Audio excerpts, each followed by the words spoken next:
నమస్తే మన Andhra Telangana mart 24 news కి స్వాగతం. నా పేరు దేవి. నేటి వార్తలు. హైదరాబాద్ లో డ్రంక్ అండ్ డ్రైవ్ వలన జరిగే ప్రమాదాలు ఎక్కువైపోతున్నాయి. తాజాగా దుందిగల్ పోలీస్ స్టేషన్ పరిధిలో బాగా తాగిన ఇద్దరు వ్యక్తులు వాహనం నడుపుతూ తనను ఢీ కొనడంతో గాయాలయ్యాయని మహేష్ అనే వ్యక్తి మార్ట్ 24 న్యూస్ కి తెలిపారు.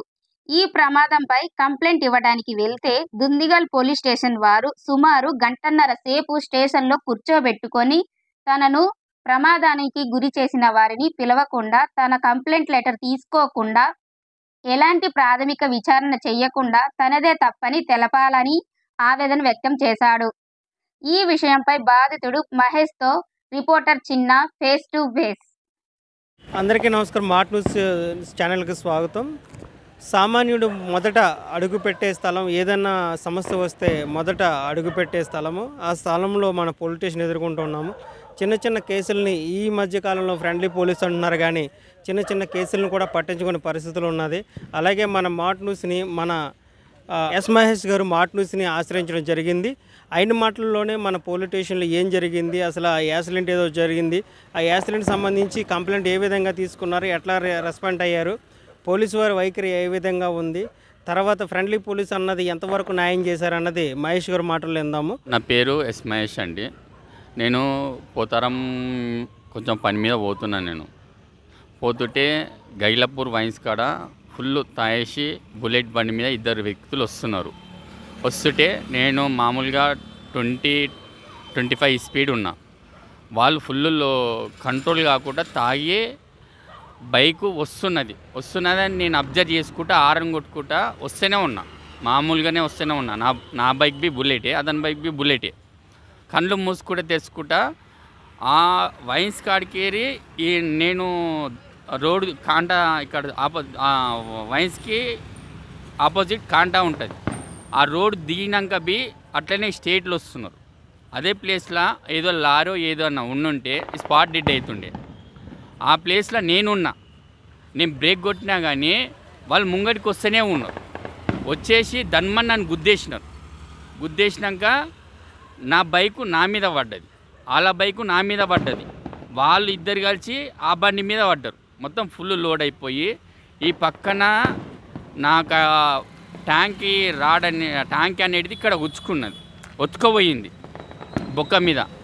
ఎక్కువ స్పీడ్ నడవలేకపోతున్నా, ఎక్కువ దమ్ము తీసుకోలేకపోతున్నాను నేను.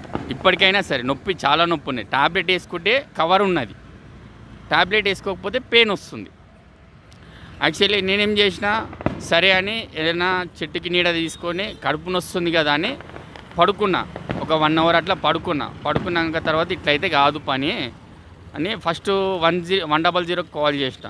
అన్నకి ఇట్లా సంగతి ఇట్లా నన్ను గుద్దేసి వెళ్ళిపోయారు, ఫుల్ దాయేసి వచ్చి గుద్దేసి వెళ్ళిపోయారు అంటే, తమ్మి ఉన్నారా లేరంటే 4-5 వచ్చి తీసుకొని వెళ్ళిపోయారన్న అంటే, వాళ్ళు ఉన్నారా లేరంటే లేరు అన్న. వాళ్ళు 100 ఫోన్ చేస్తే పెట్రోలింగ్ వాళ్ళు ఏమన్నారంటే, సరే పిఎస్కి పోయి కంప్లైంట్ చేసే తమ్మి, నీకేమన్నా దెబ్బలు గట్టేదాకినాయి అంటే, లేదన్నా చిన్నగా రోసుకుపోయినాయి, ఇక్కడ రోసుకుపోయింది, ఇటు సైడ్ మొత్తం రోసుకుపోయినాయి అని నేనన్నా. అంటే సరే తమ్మి, చిన్న దెబ్బలు తాకితే పెద్ద దెబ్బలు తాకితే మల్లారెడ్డికి పోయి ఎమ్మెల్సీ తీసుకో అంటే, అంత మేజర్ ఏం కాలేదన్న, మైనర్గా అయినాయి అంటే పిఎస్కి పోయి కంప్లీట్ చేసా అన్నారు. పిఎస్ కాడికి వచ్చినా నాకు చదువు రాకపోతే జమీందార్ సార్ని అడిగిన, సార్ నాకు ఇట్లా రాయనికి రాదు అంటే వెయిట్ చేయ అన్నాడు. 1 అవర్ వెయిట్ చేసిన. 1 అవర్ వెయిట్ చేస్తే ఒక మేడం వచ్చింది. మేడం వస్తే మేడంకి ఇట్లా సంగతి అంటే, నువ్వు గుద్దినా ఫస్ట్ అతను గుద్దినా అంటే, మేడం అతను వచ్చి గుద్దిండు మేడం, ఫుల్ దాయేసి అతను వచ్చి గుద్దిండు, నేను ఆరం కొట్టుకుంటూనే వస్తున్నా అంటే, మేడం ఏమన్నది, మీదే తప్ప అని అంటుండు. మేడం డ్రంక్ అండ్ డ్రైవ్ చేసిన అతను నన్ను గుద్దిండు, నాది ఎట్లా తప్పు అవుతుందని నేను అడిగిన.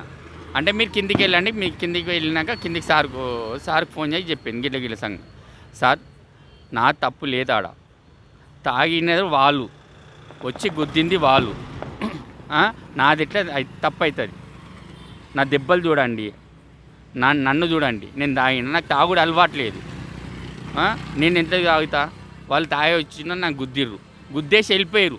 నాకు ఒక్క ట్రీట్మెంట్ చెప్పలేరు, ఒక ఇంజక్షన్ లేదు, ఏమీ లేదు. సట్మని 5-6 మంది వచ్చి బైకులు తీసుకొని వచ్చి తీసుకొని పోయారు. నేను భయపడి ఆర్గ్యుమెంట్ చేస్తే ఇంకా పెద్ద ఇష్యూ అయ్యి నన్ను కొడతారేమని భయంతో నేను సైలెంట్ అయిపోయాను. కంప్లైంట్ ఇచ్చి ఎన్ని రోజులు అవుతుంది మీకు? నేను కంప్లైంట్ ఇచ్చి నిన్న ఇచ్చిన నేను కంప్లైంట్ ఇవాళకి రెండో రోజు. అతనికి ఫోన్ చేసి ఫోన్ లిఫ్ట్ చేస్తే లేడు. పోలీస్ వారు ఏమన్నా నీకు ఫోన్ చేయడము అలాగా? ఇవాళ వరకు ఏం ఫోన్ చేయలేదు. నా నంబర్ ఇచ్చినా, నా బండి వెహికల్ నంబర్ ఇచ్చినా ఇంతవరకు ఫోనే లేదు నాకు. మన వాళ్ళు రెస్పాండ్ అంటే మిమ్మల్ని ఎలా రిసీవ్ చేసుకున్నారు? అసలు 1 అవర్ కూర్చోబెట్టన్నారా? ఏమైనా బిజీగా ఉండి కూర్చోబెట్టారా? మీ 1 అవర్ కూర్చోబెట్టారన్నారు కదా, అదే 1 అవర్ కూర్చోబెట్టన్నారు కదా, మీరు బిజీగా వాళ్ళ పోలీసు వారు ఏమైనా కార్యక్రమం నుండి మిమ్మల్ని పట్టించుకోలేదా, లేదా ఖాళీగా ఉండి మిమ్మల్ని పట్టించుకోలేదా? వాళ్ళు 3 o'clockకి లంచ్కి లేట్ టైంకి లంచ్కి లేట్కు వెళ్తారు, వచ్చినాక కంప్లైంట్ తీసుకుంటారు అని అన్నారు. నేను అప్పటిదాకా కూర్చున్నా వాళ్ళు వచ్చేదాకా. ఒక మేడం వచ్చింది. మేడం వస్తే మీదే తప్పనండి అని. సారాలకి ఫోన్ చేసి అన్నారా అలాగని, లేదంటే వాళ్ళే డెసిషన్ తీసుకుని ఫస్ట్ మీదే తప్పని అన్నారా? నేను ఎక్స్ప్లెయిన్ చేసినాక మీదే తప్పన్నారు. అతల వ్యక్తిని మీరైతే ఎవరైతే ఉన్నారో తాగి డ్రైవ్ చేసి మిమ్మల్ని గుద్దిన మాత్రం మేము ఆ సారాల పిల్లకంట మీదే డెసిషన్ వాళ్ళే చెప్పారు మీదే తప్పని. మాదే తప్పని. అతను విలువలేదు. అతను ఫోన్ చేసినా రెస్పాన్స్గా ఫోన్ లిఫ్ట్ చేస్తలేడు.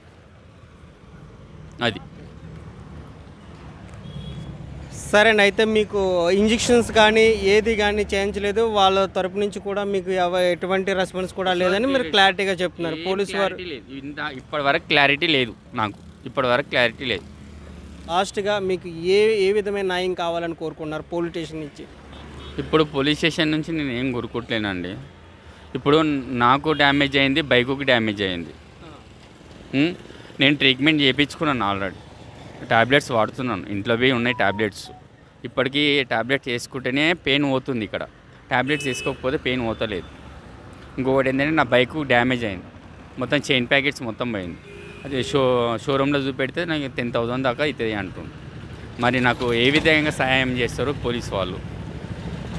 అది ఆ సారాలని పిలిపించి అసలు ఎందుకు ఇలా జరిగిందని అడిగిన తర్వాత ఇట్లన్నింటినీ మీరు నిర్ణయించాలని కోరుకుంటున్నారు. సార్ వాళ్ళు ఏది చెప్తే అది ఓకే. సార్ వాళ్ళు ఏది చెప్తే అది ఓకే. లేకపోతే ఇంకొకటి ఏంటంటే అదే ప్లేస్లల్లో ఇంకొకరు ఇదే రిపీట్ కాకుండా వాళ్ళ కౌన్సిలింగ్ ఇవ్వాలి.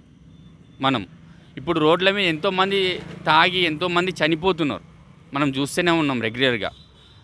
ఇసుంటి వాళ్ళకి ఒకసారి తెలిసేటట్టు బుద్ధి చెప్తే ఇంకొకరికి రిపీట్ కాకుండా అవుతుంది. అవును, ఇప్పుడు అతను తాగి నన్ను గుద్దిండు, రేపు ఇంకొకడు వాడేం చేస్తారు రా బాయ్, వాడు ఏం చేయలేడు, మనం తాగి నిమ్మలంగా పోదాం, లాస్ట్కి ఉన్నది కదా డ్రంక్ అండ్ డ్రైవ్ ఏం చెక్ చేయరు. అక్కడ సైడ్ డ్రంక్ అండ్ డ్రైవ్ లేదు, రోడ్డు మీకు ఎక్కితేనే డ్రంక్ అండ్ డ్రైవ్. అక్కడ లోపలికి ఉంది కదా, అది బి మెయిన్ రోడ్ మీదే ఉంది. వైన్స్ బి మెయిన్ రోడ్కి మినిమం 200-300 మీటర్స్ లోపల ఉండాలి వైన్స్. అది మెయిన్ రోడ్కి ఉంది వైన్స్. ఆ వైన్స్ పెట్టడం తప్పు. ఇడు వైన్స్ దగ్గర వచ్చి నేను మంచిగా నిమ్మలంగా పోయేటోని హెల్మెట్ పెట్టుకున్నా. హెల్మెట్ లేకపోతే మాత్రం నా నెత్తి వలిగిపోతుండే. సారు హెల్మెట్ అది పెట్టుకున్నారండి మిమ్మల్ని గుద్దినైనా? హెల్మెట్ లేదు, ఏం లేదు. వాళ్ళ సంచిలల్లో స్టఫ్ బి ఉన్నది, వాళ్ళ కవర్లలో బాటిల్స్ బి ఉన్నాయి, మన ట్యాంక్ కవర్ల మీద.